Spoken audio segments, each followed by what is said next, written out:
What is going on, guys? Welcome back to more of the House of Fata Morgana. A lot of people seem to like the first video, so I guess I will be continuing the series. Again, this is something I'm going to be doing off and on. I did say that about Carno Shoujo too, but I thought I might want to kind of prioritize this over it just because it's going to be blind, and I have played Carno Shoujo before. So, if I'm going to finish anything, I might just finish this beforehand. I'm not really sure. Again, it really depends on what you guys want to see, and if you enjoy this enough, then I guess I'll continue doing it. And I'm pretty sure not a lot of people have been playing this game either, or doing Let's Plays of it especially. So, I guess, hopefully I'm one of the first people to be doing this. But yeah, so far I'm really intrigued by this game. It seems very interesting. And somebody in the comments has actually recently told me this is much more than just a spooky Victorian horror murder mystery, you know, supernatural ghosts running around sort of story. It's actually a lot more than that, and if that's the case, then that just gets me just that much more interested, because I really want to see where this goes. I'm pretty sure a lot of my predictions are going to come true. But I guess that is yet to be seen. But anyway, let us continue down the road of batshit insanity. You have my thanks, Father. And I apologize for being late today. Now there's something unusual. You're not being punctual. Maybe next we'll go a whole month without rain. Do have mercy on next year's crops, Mel. You hyperbolize, Father. So, did something nice happen? Huh? You look like you're in good spirits. Do I? No, nothing. Something did happen, didn't it? It's all over my face, isn't it? People prefer an open book to a face of stone. So it is. People prefer it, but it's not a good trait to have for social engagements. What? Not the kind of engagement you'll be having anyway. I kind of gave him the shopkeeper's voice for a minute. I'm still not entirely sure what kind of voices to give some of these, at least the side characters. I am sorry. Don't look so dejected. For now at least, there's nothing wrong with that. So tell me, what has you in such a joyous mood, Mel? You torment me so, Father. We've taken on another maid. Please tell me more about it in confession, my boy. You know how that goes, right? Someone new comes and things get lively for a while. All the excitement has gotten to me, that's all. Oh ho ho! Why are you looking at me like that? No reason. So, what family does the little lady come from? I don't actually know. You don't know? I was going to ask her, but I missed my chance. Father has returned home, and I can't speak to Mother. I see. She's caught your eye, has she? Yes, she has. But the truth is, you're more than just interested in her, are you not? What? Well, no,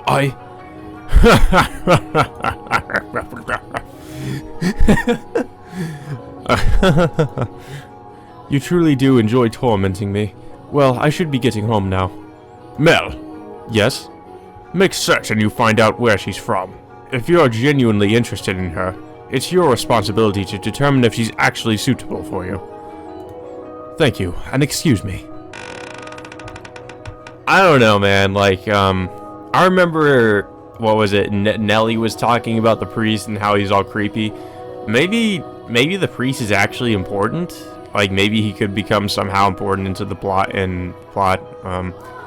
It could be. Yeah, I'm guessing. You know, considering the time, other people might find out about the maid's condition, and you know, considering how the priests love to punish heretics and anybody who's different from them and does not believe in the great religion of Christianity, then I'm sure he might not take too kindly if he found out about that, or about the maid that Mel's in love with. So I predict that might be where this is going to. So I don't know. That's just me. It could just completely surprise me and surpass my expectations, but I suppose we'll see. It doesn't matter if she's from an esteemed family or not. No, I'm not in love with her. I'm just interested. Well, that's kind of the same thing as liking somebody, and that does eventually lead to love, so It's not really too different there, Mel. This isn't love. No. It couldn't be. This is me we're talking about. Besides, I hardly even know her. Young sire! Blessed young sire! Alms for the poor! It's the same beggar as before. Deja vu. I don't think he's moved since then, but he looks skinnier than last time. Didn't we just give him money, or, well, we gave him alms? He's going to have trouble making it through the summer. Of course, he's a fucking beggar. He doesn't get to eat regularly, I'm pretty sure. I should give him something while I still have the chance. Alms for the poor! Have mercy! Sorry, but this is all I have to give you. Ah, thank you very much. Blessings upon you. May the Lord bless your soul, young sire. Thanks. I feel bad for him, but that's just the way of the world. Farewell. Dude, you're fucking rich. How do you not have plenty of money just lying around? The skies are really clear.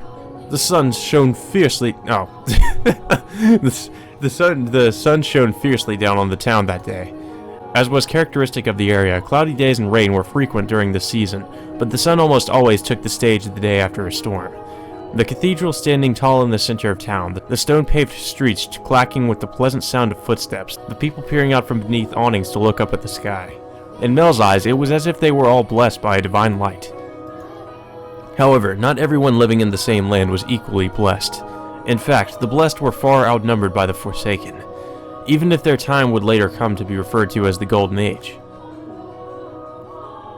Elsewhere, back at the mansion, Nellie was causing trouble for the Abigails.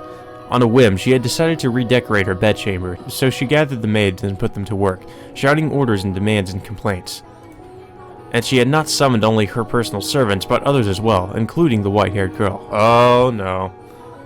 Oh no. She's gonna find out about her too. It seems like there's gonna be a lot of people who are gonna want the white-haired girl dead, or not like her. Nellie, because she's probably gonna have some kind of an affair with Mel, and the priest, because she's not normal and she's not like us. No, not like that. How many times must I tell you? The tapestry goes by the door, and I don't like the carpet's pattern. Is there anything else we can change it with? Hey, who put this ugly vase here? Nellie appeared to be rather irritated. And the servants, on the receiving end of her frustration, were probably similarly vexed, though they did not show it. Oh, they can't show it. She was a girl who spoke her mind, a trait particular to that time in history. Women of the Golden Age were so vivacious. In fact, it inspired parody and satire in foreign countries. But no matter how hands-off her parents were, and had Nellie been born a generation earlier, or a generation later, she likely would not have been able to act so free-spirited. That day, however, Nellie did not seem to be her usual self. Though she always spoke her mind, it rarely went beyond being childishly adorable. It was unusual to see her act in such a foul mood, not even a smile on her face. Ugh, get rid of it all. The carpet, the chair, the desk, it's all so ugly. Don't we have anything better? If we don't, then order it, have it made. If you can't do that, you can do that much, can't you? Hurry up and replace them. Uh-oh. Is she going to have something to say about this? Having only arrived that morning, the white-haired girl was unsure what she was supposed to be doing, caught in the middle of a flurry of maids and furniture and fabric. She chased frantically scrambling Abigails with her eyes and made attempts to help, but not being familiar with the work, she only ended up getting in their way. She probably felt that everyone would be better off with her not in the room. So when the maids ordered to get new furniture made their way out of Nellie's room, she attempted to follow them. You hold on a second. Yes, you with the white hair. However, Nellie stopped her before she could take her leave. What? The white-haired girl turned back, bewildered to find Nellie smiling at her. The corners of her mouth turned up into a self-assured grin. There was no trace of timidity or uncertainty in her demeanor. Her flaxen eyes seemed like they would look nice under the light of the sun. Almost the exact opposite of the white-haired girl. I wanted to talk to you, actually, but Mother never was one to share. I asked her to trade maids, but she wouldn't have it. Trade? You mean for... Which is why I decided to completely redecorate my room, because then I would need some extra hands. But why? Because Mother and Father refused to tell me anything. Why is that? Who are you exactly? Where did you come from? Tell me, what house are you from? I'm from House Bolton. Why can't you tell me? If we took you in, you must be from a fairly decent family. As a member of the Rhodes family, I have a right to know. Do I not? You can't expect me to welcome a girl into my house who won't even tell me where she came from. Better be careful, Nelly. At House Bolton, they flay people living. I don't know anything about you. I haven't seen you at any parties. I came from another country. Another country? What country? Somewhere very, very far away. Transylvania! Oh, north of here. East, west, south? South. It's south of here. I crossed the sea to get here, which is why we have never met before. How far did you have to travel then? How many times did the sun rise and how many stormy nights did you face? Innumerable days and nights we sailed, heading even further north. Huh. So tell me, Lady Nelly, that is a most wonderful painting. Oh, she changed the subject on her. She just tried to brush me off. I won't let her get away that easily. Painting? It's in my room, so of course it's wonderful. But that one's especially so. You're both so adorable, you Lady Nelly and Lord Mel. How old were you when it was painted? Huh? Ah, that painting? Goodness, yes, you have a good eye for art. It is magnificent, isn't it? That was done when I was 4 and Mel was 7. You see how we're standing next to each other holding hands? That is a really shitty painting. I was too young to remember it very well, but Mel looks like he was really embarrassed. But standing there like statues makes for a boring painting, Nelly explained brightly. Having completely forgotten she was pressed up against the white-haired girl, she did a little twirl, stopping to face the portrait. Though many paintings lined the walls of her room, Nelly was most fond of the one of her and her brother. I wonder why that is. Two darling siblings standing side by side, the older brother smiling kindly and the younger sister sweetly tilting her head, her cheeks the color of fresh-picked apples. It was like the very embodiment of their happiness. A painting lays its subjects bare, you know, fortune and misfortune, happiness and sorrow, enshrined on canvas for all to see. And this reflection is not merely limited to the point in time it was made either. Did you know, Master, that paintings are alive? They are drawn with a brush over an extended stretch of time, unlike photographs which capture a singular moment. The two have their own individual merits, but a photograph is still while a painting moves. Portraits reveal both the past and the present state of those they depict.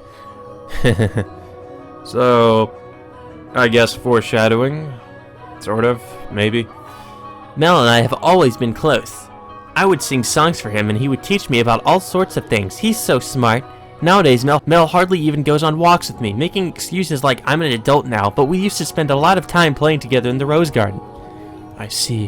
The white-haired girl normally had difficulty smiling, but her lips naturally curled upward as Nell reminisced. A vision of the two happy siblings had probably swelled up in her mind, and I imagine there was a faint trace of envy in her heart as well. Lady Nelly, you love Mel quite deeply, I see. Yes, of course I do. Mel's smart and he's studious, and he's incredibly kind. For my birthday, he gave me this wonderful rose necklace. The jewelry shop he got it from is famous because even the royal family makes commissions from their workshop, so he had to have it ordered months in advance, just for me. He's a prince. Oh? He's pretty charming, wouldn't you say? That's why I call him my prince. But you know what? Mel is a terrible dancer, and he still hasn't got his feet on the ground yet, and he's so bad at interacting with girls. So there's no one else who would say that about him. He is quite the gentleman. I assumed women would be drawn to him. Gentleman? Have you met Mel already? Uh-oh. This is bad. This morning, briefly. That reminds me, Mel seemed to know about her too. What do you think about Mel? As I said, he is a gentleman. That's not what I mean. Don't think I'll let you get away with putting any funny ideas in his head. What? Mel is too trusting. He's pure of heart, so I won't stand for you trying to take advantage of him. I would never. So you say, but you actually want to get close to him. I wouldn't dream of it, Lady Nelly. He is a man far beyond my reach. You aren't planning on doing anything, are you? Not at all. And you don't have any romantic feelings for him, do you? What? Well, do you? I have no romantic feelings for him, Lady Nelly. And you wouldn't develop any? I will not. And with that, Nelly gave a wide, satisfied grin, even though one has no way of knowing how another truly feels, or how they might in the future. You wouldn't, would you? Now that I think about it, there are plenty of other boys. You getting together with Mel is downright absurd. Indeed. But anyway, back to what we were talking about earlier. Your family, I almost forgot. You haven't told me exactly where you came from or anything about your... I felt she's just interrogating her this whole time. Lady Nellie, I've brought a new carpet. Just look at the embroidery. The work of a true artisan. I'm simply in love with it. Surely you will find it to your liking as well.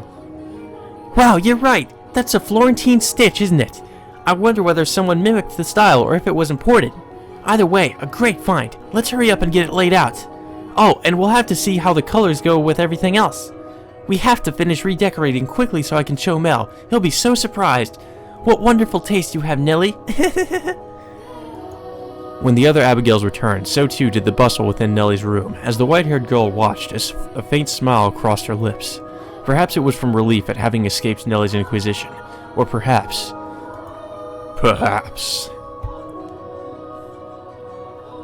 Ah, Nellie, I'm back. Did you eat something you're not supposed to, dearest Mel? You're unusually cheerful. I'm the same as always. Anyway. Never mind that, dearest Mel. Take a look at my room. I redecorated today. So that's what you've been doing, hiding away in the house all day, Nellie. How is that any different than what you were doing? You were in the church all day. I guess. I will look at your room, I promise. But first, do you know where the new maid is? Oh, no. That's not good. Don't say that. No, don't get any strange ideas. I just haven't yet had the chance to introduce myself, and I thought I should, as a member of the family.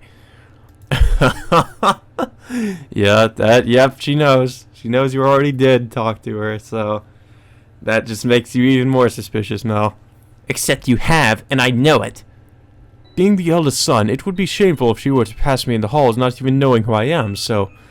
Don't ask me. What? But you were in the house all day.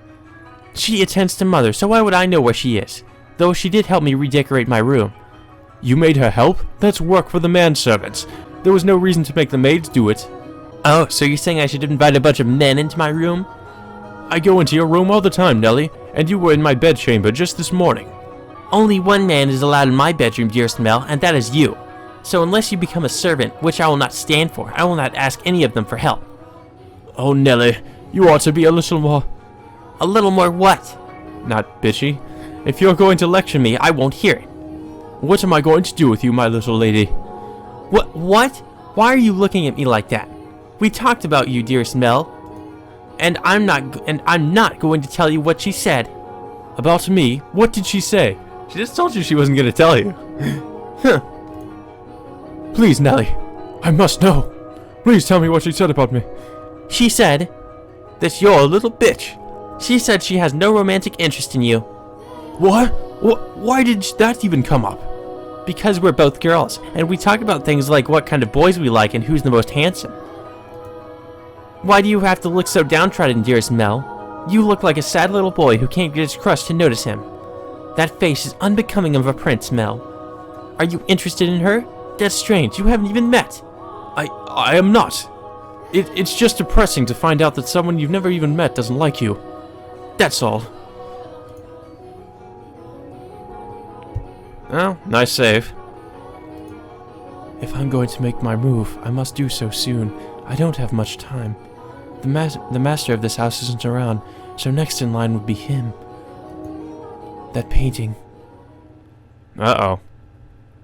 So, the white-haired maid has some sort of ulterior motive, I guess. She's talking about, like, you know, all I gotta do it soon. Is she planning to kill somebody, or, like... I'm confused now. Despite his near devastation by Nellie's news, Mel's flaxen eyes continued to wander in hopes of catching sight of the girl. By now, it should be quite obvious to you what Mel was feeling. But the boy himself was having difficulty comprehending the things going through his heart. Emotionally, he was horribly unstable, like a ship without a sail. And still, every time he spotted the white-haired girl, his heart would leap, his whole body jitter with anxiety and excitement. He had never felt anything like this before, and as such, he struggled to keep these strange emotions in check. Whenever he saw an opportunity, Mel would speak to the white-haired girl, and days he was unable to, he either spent in secluded silence or in a distracted daze. Love is a curious thing. It has the power to change those who experience it. When he did manage to approach her, he tripped over his tongue. Again and again he talked to her, and again he stumbled. I imagine if you were to take him to see a romance at the theater in his present state, he would cry just as much as little Nellie. We cry at tragedies because we draw parallels with our own lives. At least, that is what I think. Great trails of romance attain true gravity with the audience only when they are personally familiar with love. In any event, the white-haired girl was, as a result of this, visibly perturbed. She was delighted that he was being so kind to her, but confusion overpowered every other emotion. She appeared to be at a loss for what to do as he clumsily capitulated his words and stares at her. But Mel did not back down, though he probably knew not what caused such fiery emotion to erupt from within his breast. One's first love, in particular, tends to burn like a wildfire. Are you familiar with the sensation, Master? Oh? Ah. There she is. Is she cleaning? No, it looks like she's reading. It's now or never. Uh-oh. Is he gonna confess? Boo! Ah! I'm sorry. I didn't mean to scare you. Lord Mel, you very clearly meant to scare me. Because you just wouldn't notice me. What are you reading? You looked pretty engrossed. Oh, I'm sorry. I should have asked for permission. It's fine. No need to apologize. Feel free to read whatever you want, and you're welcome to bring books back to your room if you'd like to spend more time with them. But I was just amazed that the mansion had a library. It must have been a lot of work to collect all these books. There are some pretty old books in here, too. Your grandfather's? Some that he collected, and some even older than that. Take a look at this. I think it's a diary, but it's not from this country. Or this century, for that matter. Maybe a feudal lord? Here, he's complaining about the quality of the harvest. Can this forsaken land only produce over-sour grapes? Ah, if only the largest of the... Barney. Maybe Barnier? If only the largest of the Barnier estates were mine instead. The land there is much more suitable for cultivate. The land there is much more suitable to cultivation. There you have it. You can read this, Lord Mel? More or less. I've looked it over several times already, so that wasn't too difficult. Why would such an old book be here? I'm not sure. It and all of this was already here when I moved into the mansion. Have you not lived here your whole life? I was born at our estate, but to me and Nellie, this is more like our home. We moved when I was still young, and we've lived here ever since. Nellie and Mother have both grown quite fond of it. Father, though, often goes back to the house because he doesn't like all the roses. By himself? Yeah, well, sometimes Mother goes with him, but for the most part he goes alone. But don't get me wrong, it's not because they don't get along. In fact, they act more like teenagers in love than grown adults. It almost makes me sick having to watch it. It is a wonderful thing to be so close, no matter how old they may be. True, but still. There are those in the world who cannot be with the ones they care for as much as they may wish. That kind of parallels this situation now, doesn't it? I'm sorry about that. Oh, that's right, the book. What were you reading? I, wasn't exactly reading. I do not enjoy reading lots of text, so I was looking at the pictures. Is that so? You seem very cultured, so I thought you would be partial to reading. Perhaps you are actually more like Nellie and eschew your studies. Yes. I wouldn't have guessed. But you like looking at pictures. I do. What else do you like? What? What do you enjoy doing? It can be anything. I enjoy being told stories. Stories? Yes, when I was young, my father would tell me tales. What kinds of stories did you like? There was one about an imprisoned girl. Tell it to me. Oh no.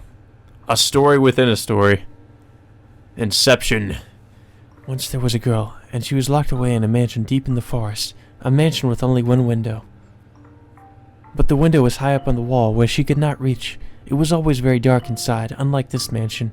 However, the girl did not like the outside world. There were lots of scary things out there after all.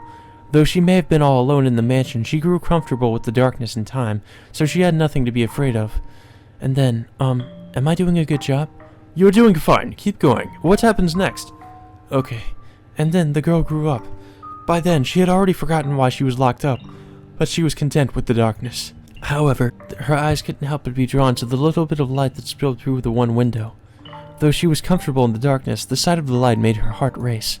At first, the girl thought it was because she found it unpleasant, because she disliked the light and the outside, but slowly she came to realize that she was curious about the outside world. What could be happening out there? For all she knew, the town, the forest, the people, all of it could have changed while she was imprisoned in the mansion, but she had no way of finding out.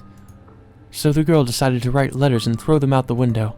What began as empty grasping became routine, continuing for several months until she was finally ready to give up. But then, a beautiful white dove flew in through the window. Tied to the dove's leg was a letter. Her heart racing, she read the words contained within. It seemed to have been written by a man. The letter contained numerous questions for the girl. It also said that if she attached her reply to the dove, it would bring the letter back to him. She was astonished, but she wrote him back anyway, taking care not to mention where she was.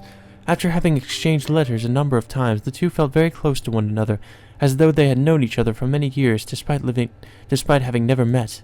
And eventually, the man Said he wanted to meet her. Indeed, the girl was unsure what to do. Should she tell him of how she lived?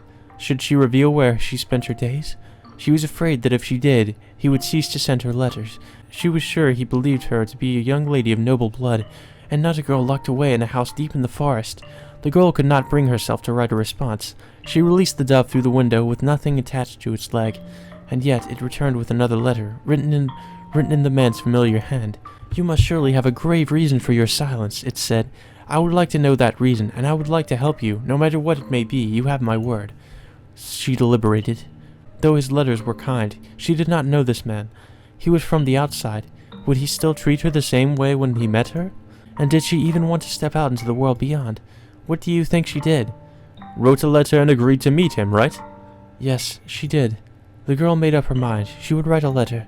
As always, when she tied it to the dove's leg, it flew off out the window, and for some time after that she received no response from the man. This saddened her, but she thought it was for the best. She belonged in her own confined world, her world of darkness. But then, one day, light shone into the mansion. The sealed door had been opened, and in the doorway stood a handsome young man. "I have come for you," he said. The man was a prince from a neighboring kingdom. When the girl stepped outside, before her lay a magnificent caravan of carriages, the likes of which she had never seen before. The prince, kind as in the letters, swore his love to her, and the two lived happily ever after. I'm pretty sure the girl she's talking about is similar to her, if not the same person. And I don't know, because if she's in love with someone else, that kind of fucks with the whole love story thing that I'm thinking is going on here. So, I don't know. I feel like at least the character either parallels the girl or is the girl herself. Maybe it is the girl and the person she was in love with, like, maybe he died a long time ago and the girl is actually, like, immortal and she can't die. But if she's a vampire, that would kind of be the case, I think. Because vampires are, I think in some ways, in some interpretations, vampires are immortal. And they can only die certain ways. But they live forever, so it's only the sun and like stakes that hurt them. But you know, and that is with certain mythology. I don't know why I'm thinking she's a vampire. I guess because of the sun thing, where she can't really go out into the sunlight, and she kind of looks like one too. What a nice story. I'm glad it's had a happy ending, and not like this game. I'm pretty sure. A prince.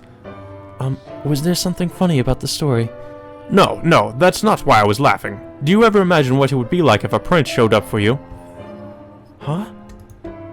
It doesn't have to be a real prince, even just someone like one. Is that something you dream about? Oh, no, I think I'm perhaps a little too old for that. How old is she? Well, I guess, obviously she's probably, if she is a vampire, she's immortal, but, I don't know. She looks at least physically the same age as Mel. You think so? Nellie still fantasizes about her prince, and she's 14. I just assumed all girls were the same. Lady Nellie's prince. That's you, Lord Mel, no? What? Is it not? I mean, we used to play make-believe a lot when we were kids, but I very much doubt she still thinks of me that way in earnest. When she calls me her prince now, it's mostly in jest. If it weren't, that would be concerning. Oh? That story, do you know if it's a regional tale? One that's been passed down through the ages? I'm not sure. It could very well be one of my father's own creation. You might think me conceited, but I think the story might be about me. Oh, well, just go right out and say it, why don't you? The girl trapped in the mansion is you? You haven't been locked up anywhere before, have you? No, thankfully. I've never been locked up before. Thank goodness. But with an appearance like mine, I can sympathize with her being afraid of the outside world. I have at times imagined how wonderful life would be if it were only me and my father. But the girl left the house in the end. If your father really wrote that story, I believe it contains his hope for you to end up the same way. Oh? I don't have what it takes to be a real prince and whisk you away, but I can at least pretend. So, if it was your father's wish for you to see the outside world, then surely there's nothing wrong with you getting out and experiencing all the scenery the world has to offer. Why don't you just, like, put like, a cloak on her or something, like a cloak with a hood, and just hide her face from the sun? Like, couldn't that kind of work, where if she just walked outside wearing a cloak, and, like, nobody could really see her face, but she could still, in some ways, experience the outside world? Or hell, like, just put her in, like, a horse carriage with, you know, with, like, a roof, or, like, kind of a roof over it, you know, like one of those carriages. Then the sun wouldn't get to her, so there's plenty of ways she could go outside. Or at least I'm pretty sure there is. I want to see the outside too. But you go outside all the time. Oh, or to be more specific, other countries.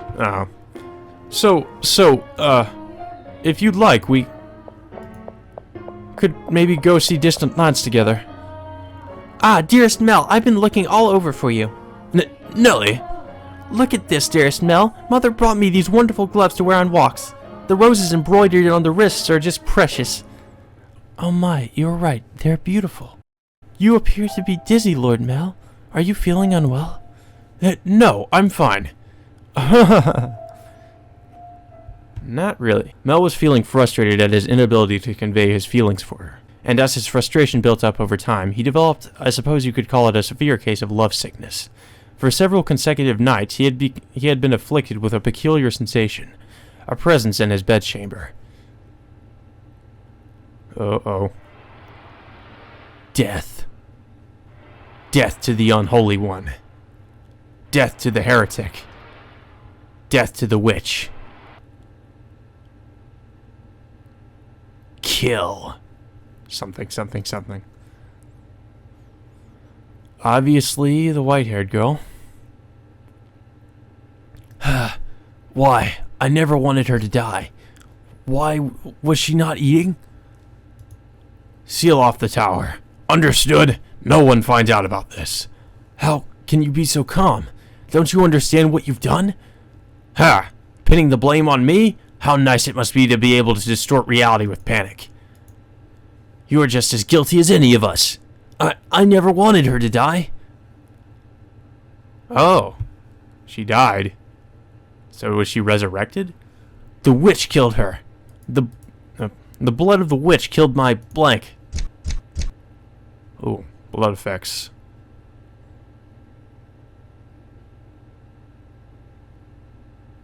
So now I have no idea what's going on. Grr!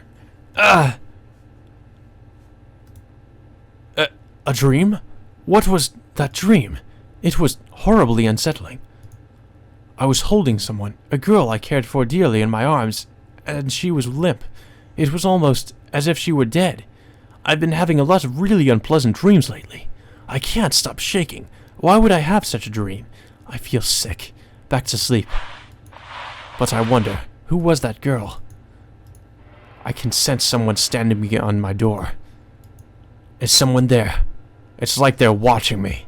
Is it just my imagination? I can't move. What do you want? Go away. The sound is growing fainter.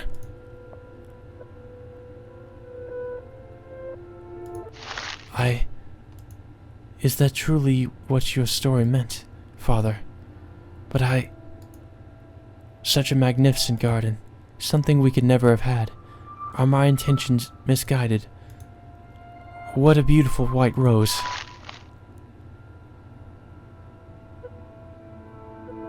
You know, you could have sneaked into his room rather easily then. No one was watching. How long have you... Oh, you didn't pay me any mind. I shall not condemn you, no matter what you might do. Rather, I'm on your side. I was not going to do anything. Oh, is that so? Oh, right. I'm trying not to give her the same kind of voice as Nelly. Let's see. Then perhaps you were out for a late night stroll. I imagine you have less difficulties going outside at night. I beg your pardon. I will return to the mansion immediately. Oh yes, that reminds me. It was also in the middle of the night when the grocer's servant broke into their safe. News of that spread quite far. I'm sure you would have heard about it. Oh? Although, was Gamache imprisoned? Dear me, I'm having trouble remembering. But worry not. If you wish for it, the mansion shall provide. You are in no danger whatsoever of getting caught. You said that a witch lives in the mansion, did you not? I did. Does that sound perhaps a bit archaic to you? No. I believe those rumors mockingly refer to me. Oh my. I've been accused of being a witch before. Which is amusing. I don't have any magical power. I simply have an unusual appearance. My, what a lovely shade of red. The rose. Is something the matter?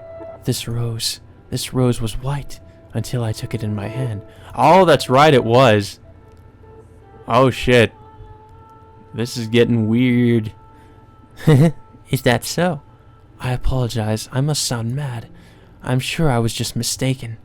It couldn't possibly have changed. I wonder, yes?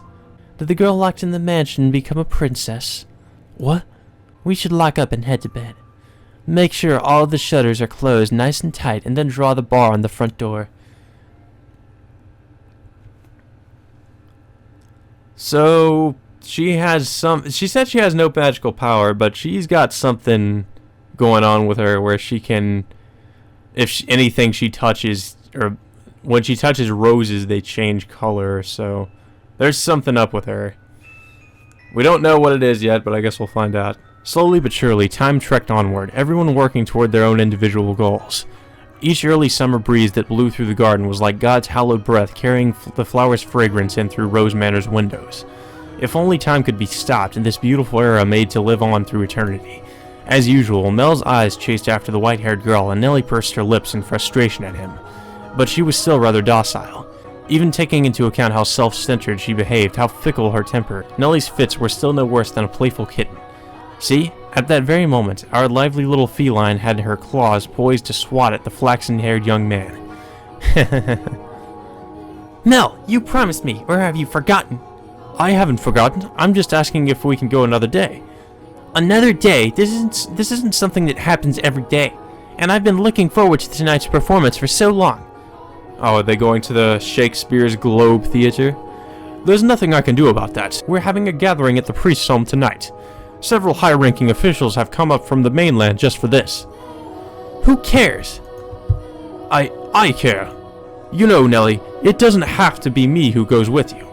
No, I want to go with you, Mel. You've been so distant lately, dearest Mel. You refuse to do anything with me. That's not true. Tell me, if you can't go today, when can you?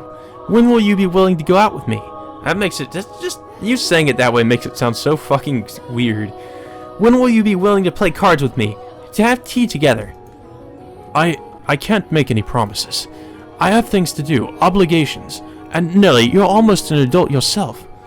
Aren't you guys still 14 though? I don't think time has gone forward that much. Stop acting like such a child. I'm not an adult yet. I'm still a kid. If it means I don't get to play with you anymore, dearest Mel, then I don't want to be an adult. Nellie, you can't. Lady Nellie, the master wishes to speak with you. Huh? Father does. What could he want? Go on, Nellie. You can't make Father wait. He's very particular about people keeping their appointments. Yes, he is, unlike you, dearest Mel. Oh. What's got her in such a foul mood? Jealousy? Oh, thank goodness for small miracles. Nellie just won't seem to take me at my word lately. You mustn't be so harsh on her. She is your one and only darling little sister. You're right, but still, she's taken it a little too far of late. Oh, I'm not so sure. She does not seem to be behaving any differently to me. Am I the one acting differently then? Well, enough about that. Can I ask you a favor? Me? What can I do for you? I was thinking. Physically, Mel was undeniably a young man, but the smirk that crossed his lips as he schemed gave his face the sweet look of a little boy. Or perhaps that was simply part of his charm, and it was not the age disparity but the character that made his smile so heartwarming. What did he ask of me? You shall find out soon enough. Oh, what? Oh, okay, so she can go out in cloudy days. Okay, yeah, that makes sense. I was about to be like, why is she outside? I guess, I guess that makes sense. But hey, if the sun breaks through the clouds, then you are fucked. You better run. There's really nowhere to run anyway. You can only run inside a building. So hopefully there's somewhere nearby you can just, like, a house you can break into. Because if the sun comes out through the clouds, you're gonna fucking die. Or something. Something will happen to you. It's cloudy. The only days you can go out. And thank goodness for that, too. Though it would be even better if it were even darker out. I believe the textile shop was around here. Hi there. Lord Mel, fancy meeting you here. Yeah, what a surprise. So, what do you say we take this chance to go for a little walk? Since you're sensitive to the sunlight, we can keep our eyes out for shadowy areas as we go. And if you feel unwell, just let me know. I was sent out to run an errand. Don't worry about that. Come on, follow me. And here's the back alley, where I like to hang out. And do some cocaine. I'm sorry. It actually wasn't an accident that we crossed paths.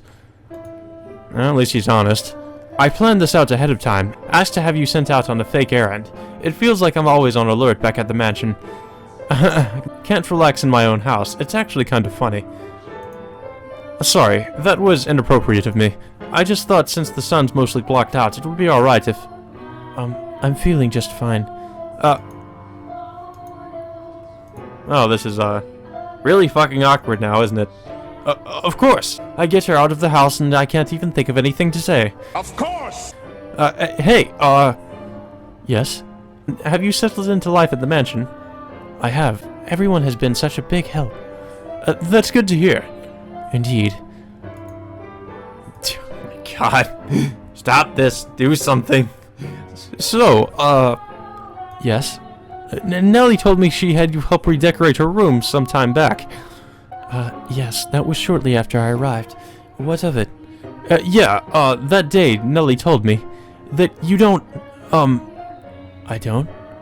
never mind, sorry, it's not important. It is important, but I can't just ask how she feels about me. That would make it sound like I... Forget sound like, I do, don't I? Lord Mel? Oh, sorry, had something on my mind. It looks like it might rain again today. The weather usually gets better as summertime approaches, not worse like it has been. It won't be a heavy storm, though. No? The wind is too gentle. You can tell from that. Vaguely, but yes. That's impressive. I often leave the house unprepared, only to find myself sloshing back in the rain. You laugh a lot more than you used to. Do I? Yeah, and I like that. You look better with a smile on your face. A smile suits Lady Nellie much more than I. What? Her smile and your smile are completely different. Also, a smile suits you as well, Lord Mel. Do you really think so? What am I supposed to do in the face of a smile like that? So, Yes? Ellipsis. Knowing her, if I am imposing, she'll say no without hesitation. Trying to cover myself isn't going to get me anywhere. Hold on a second. You might as well come right out and say it, man. Come on. I mean, he's been stalling this whole time. I never did get you those flowers like I promised. There was a single white rose blooming in the garden. Oh, but she changed the rose. She changed it. I was planning to give it to you, but it disappeared before I had the chance. I wonder who could have taken it. So, I'd like you to have this. It's not a real rose, but it won't wilt either. Mel was holding an ornamental white rose. It was an impressively detailed replica of the real thing, crafted by an incredibly skilled artisan's hand. It was, I imagine, made by the same craftsman from whom Mel had ordered Nellie's birthday necklace. The young man, who but a handful of days earlier had said he had no sweetheart, had come in to commission a present for the girl. The master of the shop must have been quite surprised, or perhaps it had given him a good laugh instead. It was for this moment that he so desperately sought for time together with the white-haired girl. I don't know what you like, so I had to base it on my sister's taste. My apologies. I cannot accept this. Is the design not to your liking? No, If you're concerned about how much I paid for it, don't be. I just want you to have it, that's all. Please. Oh, I think, I'm pretty sure that when, the white-haired girl touched the white rose, or, whatever the hell her name is, because we never know her name. It's just the white-haired girl. Like, when she touched the rose, and it turned red, I just thought about this. That must have been, like, some foreshadowing. She's probably going to die. Well, I'm pretty sure she's going to die, because the rose turning red, and, you know, the rose, or the white rose, was representing the girl, or the white-haired girl, I'm pretty sure. That was, the point of there just being one white rose in the garden. It was, like, a representation of the white-haired girl, and when she touched the rose, it turned red. So, I'm guessing that means she's going to die. So, that, if I know anything about symbolism, which is some pretty basic symbolism right there, the rose turning red. So I don't know, maybe I could be wrong, maybe the game's going to betray my expectations, but I'm calling that. She's probably going to die, which does not surprise me. Why are you so kind to me? Why? Because... I'm sorry, I can't accept it. A clear glint of flustered panic was visible in her red eyes. There's not a girl in the world whose heart would not flutter at the sight of the sparkling rose accessory, but her reaction was far from delight. As a matter of fact, there were traces of fear and apprehension in her countenance. I beg your pardon. Hold on! With a look of distress on her face, the white-haired girl made to run off, but Mel grabbed her by the arm in the nick of time. At least tell me why. Is it because you dislike me? I never said... Something's wrong with me. From the day you arrived at the mansion, it's like I haven't been myself. I've been strangely aflutter ever since then. Whether I try to study, or whether I try to read, none of it sticks. I'm just looking at the pages of text, tracing rows of letters only for them to disappear as soon as I look away. It's all because of you. I truly am sorry. Please, don't be any more generous than you already have. When I'm with you, my willpower wavers. What do you mean by that? I'm so sorry. Ah! Mel's grip loosened for a moment, allowing her to slip free and dart off like a gust of wind, not giving him a chance to stop her a second time. The dumbfounded flaxen-haired boy stood frozen in place, left all by himself. The breeze, which the white-haired girl had called gentle earlier, felt faintly chilly, almost as if mocking him. It looks like she's even less fond of me than I thought. Ugh. God, I'm crying. I'm pathetic. Uh-oh, here comes the priest. Here comes the priest. He knows. He knows. He might have overheard what happened too. Either that or Mel is going to tell him. Well, if it isn't Mel, what might you be? Are you crying? I'm so pitiful. Sorry you had to see this. Think nothing of it. I passed by a girl just a few moments ago. She appeared to be rather distressed as well. Did something happen between the two of you? I wasn't good enough, it seems. Not good enough? That was the new maid I was telling you about before. I was, like you said, Father, I was keen on her, quite. Enough to bring me to tears like a miserable child. But she rejected me. I don't even have what it takes to be a stand-in prince.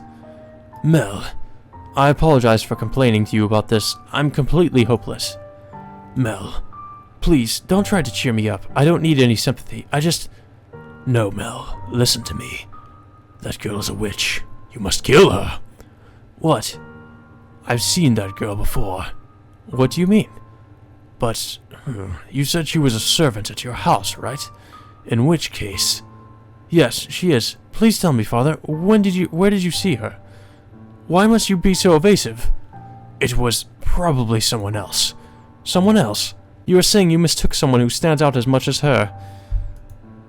Father, she, and the man who I assume is her father, paid a visit to the church once. Uh-oh. They came asking for food, their clothes in tatters. The two were emaciated. I don't think they were eating daily. What? Wait a minute. Are you saying... She's a beggar.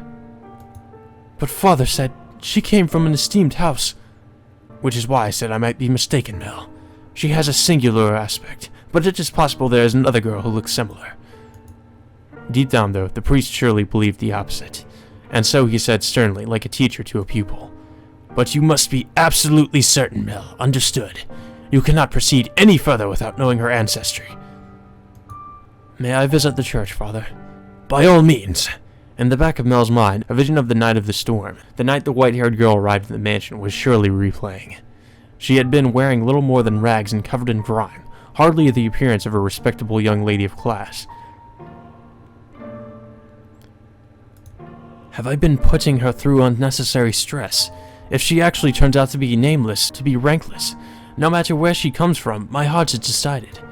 I will not fool myself about how I feel any longer. No, I cannot fool myself. But how does she feel? What will everyone else think? I have to find out why she was welcomed into our house. I'll ask Mother or Father. No, if for some reason they don't know she isn't aristocratic, I'm better off not saying anything. But if they don't, then does that mean she's been lying to us and to them? I have to find out. This time, I must get answers. Detective Mel is on the case. No, absolutely not. You come back and the first thing you say is that? I hate you, Father. I will not stand for this. Why? Why would he just suddenly throw that on me? He didn't even ask for my opinion. No, I won't do it. I'm fine the way things are. I'm just fine. Dearest Mel, I need your help. I don't want to get married. Yeah. I pretty much figured that he was, forcing her to get some kind of an arranged marriage. The house in Fata, Morgana.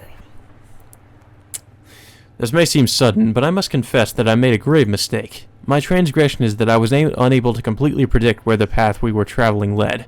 My hands were full dealing with my immediate day-to-day tasks, so I could do naught but pray there was happiness waiting in the future.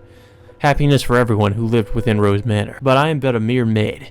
There are limits to what I am allowed to do, and furthermore, it was not my place to offer my hand. Roads, such as the one we were following, have a way of diverging with little warning, and if you do not turn the wheel exactly right at those sudden forks, you may end up somewhere horribly off course. I was well aware of that fact, which is why I thought that what I did was for the best. What did she do? It's happening again. I made sure the door was closed, but I can sense someone standing there.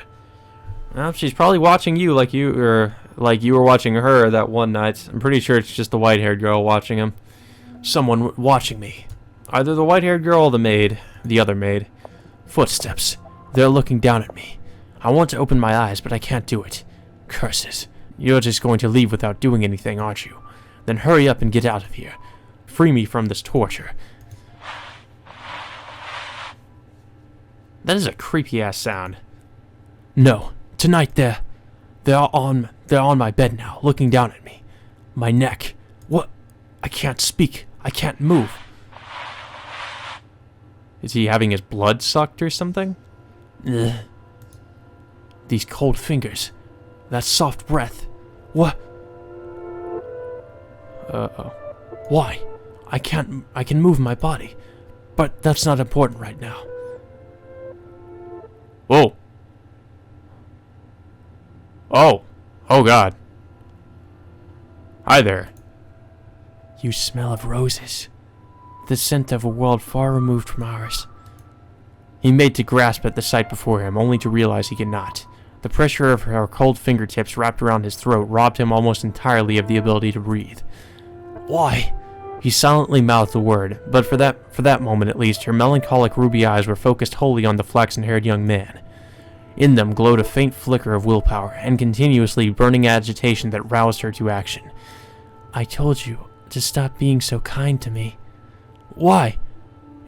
It will all be over soon. Please do not make any noise. Why? To put an end to this family. You are my only... Why?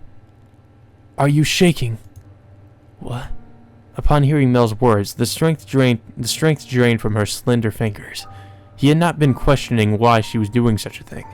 There was, of course, a trace of bewilderment visible in her eyes. But he did not shout, nor did he tremble in fear. He instead expressed concern for the young woman who looked like a cornered rabbit. I am not shaking. You are. I can see it. As he slowly regained his breath, Mel's voice too grew clearer. Conversely, the red-eyed girl grew progressively more faint and raspy. You're not doing this because you genuinely want to. There is some other reason. This is what I desire. Have you been to my room before? You have. I'm sorry. Well, I'll be damned. Tell me, why are you shaking? You are not putting any pressure on my neck. Why haven't you run? Because I cannot fathom why you would do this, so I'm not afraid. Do you hate me so deeply you want me dead? Do you despise me to the point you would be willing to take my life within your own hands? No, I don't. See, like I said, there's another reason. If it isn't because you detest me, then tell me, why is it? I am sorry. I will leave your room now. I will do my best not to bother you any further, so please forget anything ever happened. Do you think I'm just going to say okay and let you go? Why can't you tell me the reason? I'm sorry. Alright, then I'll try and guess. What? It has something to do with your lineage. You are troubled by it somehow, am I right? I thought so. How do you know about that? The priest at the church told me he had seen you before. He had also told me, a little about your origin. But that's all I know. The only difference between us is social rank. I don't know what would cause you to do this. Please, tell me who you really are. Tell me why you came to the mansion, and why Father allowed you to be a maid. I haven't said anything to Mother or Father. If you're hiding the truth from them, they still don't know. But I want to... I won't get mad at you or have you punished. I'll even swear to God if you'd like. I want to be the prince who whisks you away. I want to be like the prince who rescued the girl from the dark mansion and showed her the world. I know I'm not that dependable, but I want to help you. Why do you show me such compassion? Why do you treat me like this? I have my hand around your neck. Why? I thought it would be obvious. Or have I not expressed myself well enough? I love you. Uh-oh. Dropping bombs. Every time you push away, it crushes me. I didn't know my heart could feel such distress. If you dislike me and don't want to be with me, then, well, I'll just have to live with that, as much as it may hurt. But if you have some other reason, some weight on your shoulders that you can't share with anyone else, tell me. I want to help you. There are other options, things we can do about your... No, that's not it. Huh? I've tried to hate you so many times. So yes, there's more to it than just social status. But I can't do it. I couldn't make myself do it. What do you mean? I had so many chances, but I couldn't do anything. She spoke in a stifled voice, as if every word had to fight to escape her lips. She appeared so fragile, so precarious looking down at him that it seemed as though if a gust of wind were to whisk through the room, it would blow her away completely. Her pale fingers were trembling, like she had tried to squeeze them again and failed. However, her hand did not pull away from his still, slender neck. Her hand is so cold. He did not challenge her, but simply kept his eyes affixed on hers, as if carefully watching to see what she would do next. I'll say it as many times as I must. I love you. And I wouldn't be able to accept losing you without knowing anything. So please, tell me the reason. I'll see to it that you're taken care of. Those are the words of a man of means, Lord Mel. Of someone blessed enough to have pity for others. You are a foolish young man. You know nothing. You know nothing, Jon Snow. But the greatest fool of all is myself. If you agree to punish me, I will talk. Tell me. Her long white hair and her soft flaxen hair touched, for just the briefest of moments. It appeared in the darkness as though they had fused together. The white-haired girl, having finally gathered the courage, began to slowly tell her tale. On the night of the storm, I paid a visit to Rose Manor, this mansion. My father and I were always on the move, traveling across the land by foot, so it was only recently that we heard rumors of Rose Manor. There are several reasons we couldn't stay in one place. First is my unusual appearance. People often find the color of my skin or eyes disconcerting. So after living in one place for long enough, unsettling rumors would begin to spread, forcing us to leave. Another reason was my father's line of work. He painted pictures for a living, but he had trouble finding a patron, so he had to work day to day. But when he was no longer able to find work in a city, we would move. We were birds that migrated without a flock. When we arrived at this town, my father was exhausted and weak. That is when we learned of Rose Manor. and the family who dwelled within it. Rhodes is a name my father could never forget. He was, long ago, a painter in service of the Rhodes family. Hold on! Your father was an artist here? Yes. It was before I was born, so you probably don't remember Lord Mel. Oh, so he's the one that painted that picture, I'm pretty sure. The picture of Mel and his sister. So, you knew about us before you came here? For as long as I can remember, I've known the name Rhodes. They killed her father, didn't they? My father was chased from your house, just because they didn't like something he painted. Having failed the Rhodes family, no one else would become his patron. Just as a good reputation spreads, so too does a bad one.